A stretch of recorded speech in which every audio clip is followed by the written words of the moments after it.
ወገሩት። ምስክሮችም ልብሳቸውን ሳኦል በሚሉት በአንድ ጎበዝ እግር አጠገብ አኖሩ።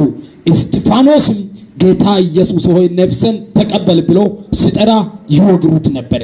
ተንበርክኮም ጌታ ሆይ ይህን ኃጢአት አትቁጠርባቸው ብሎ በጌታ በታላቅ ድምፅ ጮኸ።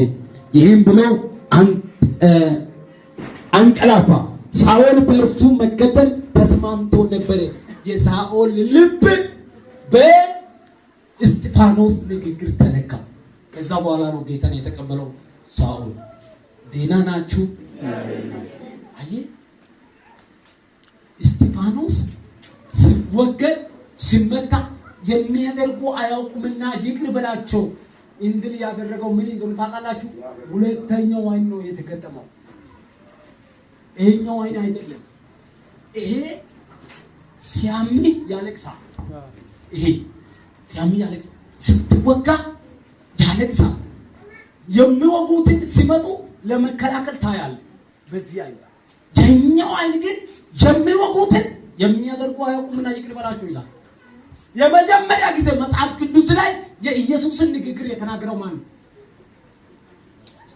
እስጢፋኖስ ነው። ጌታ ኢየሱስ ክርስቶስ በጦር ሲወጉ፣ በመስመር ሲቸነክሩ፣ እንጨት ላይ ሲሰቅሉ የሚያደርጉ አያውቁምና ይቅር በላቸው።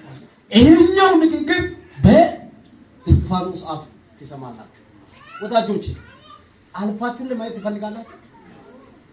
ከዚህ ምድር የኛው ይሻላል ብሎ ያመነ ጴንጤ አለ? የዚህ ምድር ነገር መናቅ ትፈልጋለህ? አይኔ እንዲከፈት ልብን ክፈት።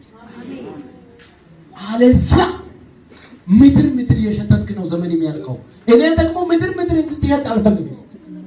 ከተናገርኩ እውነቱን ልናገር። ኢየሱስ የዘላለም ሕይወት ነው። ያለ ኢየሱስ ሕይወት የለም። ያለ ኢየሱስ ሕይወት ዜሮ ነው። ያለ ኢየሱስ ሕይወት ባዶ ነው። ወዳጆቼ ይሄኔ ኢየሱስ በገንዘብ አይደለም የምናገኘው። ሃሌሉያ አሜን፣ ሃሌሉያ አሜን፣ ሃሌሉያ አሜን። አንድ ምክር ልምከራችሁ እህቶቼ፣ ወንድሞቼ፣ ገንዘብ ካለ መኪና ትገዛላችሁ፣ ገንዘብ ካለ ልብስ ትገዛላችሁ፣ ገንዘብ ካለ ጫማ ትገዛላችሁ፣ ገንዘብ ካለ መሳሪያ ትገዛላችሁ፣ ገንዘብ ካለ ይሄን ቤት በደቂቃው ውስጥ ዛሬ መጨረስ ይቻላል። ቻይናዎች አሉ አይደለም? ግጥም አድርጎ ትልቅ በደቂቃ ውስጥ የሚገጥሙ ገንዘብ ነው፣ ቻይና አይደለም። ገንዘብ ነው ቻይኖችን የሚነዳ ታውቃላችሁ አይደለም? ገንዘብ ይሄ ሁሉ ሊያደርግ ይችላል። ገንዘብ ግን ነፍስን ሊገዛ ይችላል። ታውቃላችሁ?